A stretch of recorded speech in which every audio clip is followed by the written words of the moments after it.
Christmas, Nanay! Say hi to my vlog.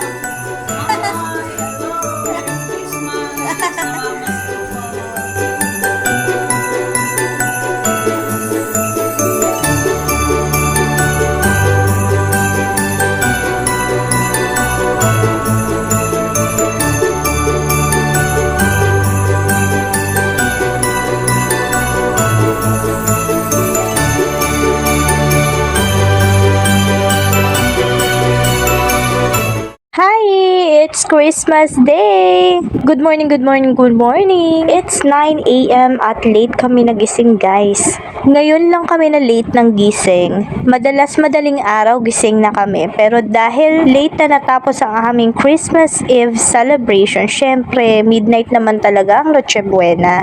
Kaya hindi namin naabutan yung ibang mga kids na umikot dito sa Sunnyfield ng 7 a.m. Pero carry lang kasi maya naman may dumadating pa rin ng mga kids. Ngayon nga, nagpe-prepare na kami ng almusal. Tinataog ko na rin yung mga plato na hinugasan ni Mr. kagabi. Yes guys, nabanggit ko nga na hindi nagpaawat si Mr. na maghugas ng mga pinagkainan kaya ubos ang aming hugasin. Malinis ang lahat, nakataob lang siya at dahil nga tuyo na itong mga pinggan ay isa-isa ko na siyang itinaob. Ininit lang ni Mr. yung spaghetti sa oven at magbe-breakfast na kami. Let's pray.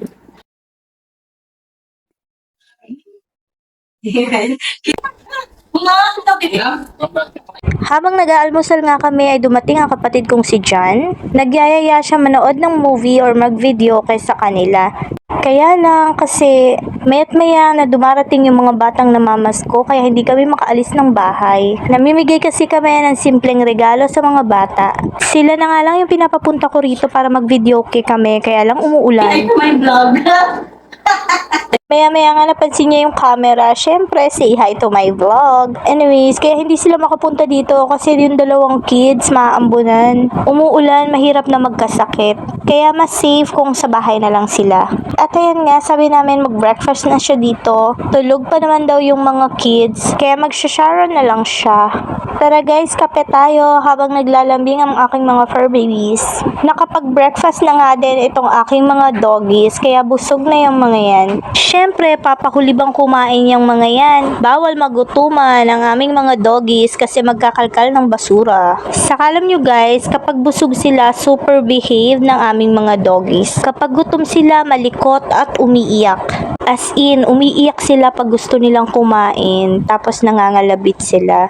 Umiiyak din sila guys kapag gusto nilang lumabas, tapos nag-iingay sila sa may pinto kapag gusto nilang lumabas. Yung boses nila parang nagmamaktol pa. Anyways, tapos na nga mag-breakfast si Jan. Naginit na rin ang palabok para madala niya kay Hides. At eto, tapos na nga rin kami mag-breakfast. Pero ginawan ko pa ng dessert si Mr. Fruit salad na nilagyan ko ng strawberry and grapes. A special dessert for my hubby. Maya-maya nga ay nagising na rin ang kapatid ko si Miko. Kumain na rin siya ng spaghetti. Uy, grabe naman kaaga naman ang sweetness niyan. Maya-maya nga, dumating din ang aking sister-in-law, kapatid ng aking asawa na si Lisa. And yes, magbe-breakfast din. Maya-maya nga, ipupunta din daw si nanay. Ang gusto naman ni nanay ay pansit.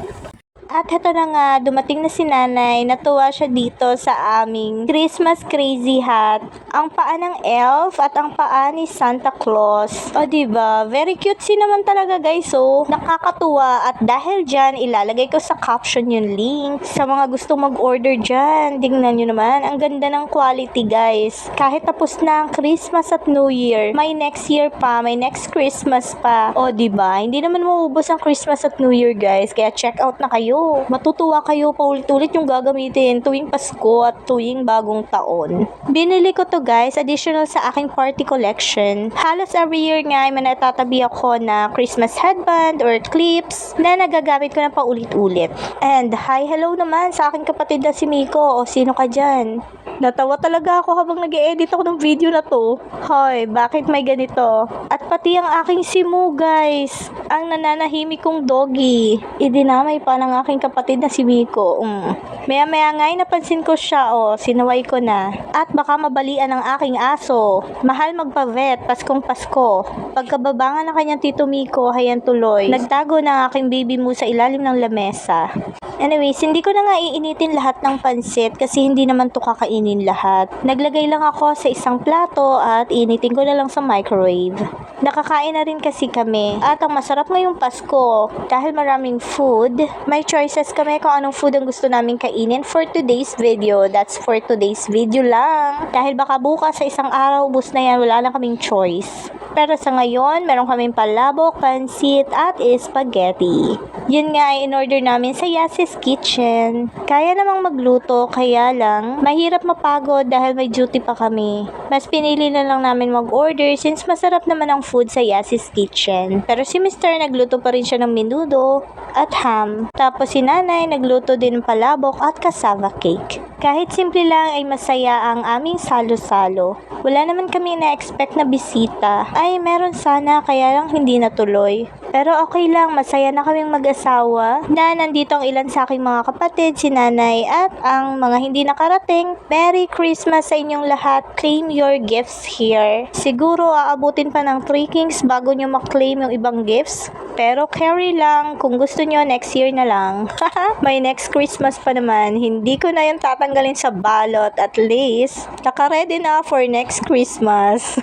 Anyway, sinutuloy ko na nga ang pagtataob nitong mga pinggan. Oo, hindi kami nauubusan ng hugasin kasi mayat maya ang kain ni Mr. Charot ko lang. Nagre-react ang aking asawa. Maghahain nga ako ng fruits, guys. Strawberry and grapes. At maya-maya nga, ayan na, nagpaabot na nga po ng speaker.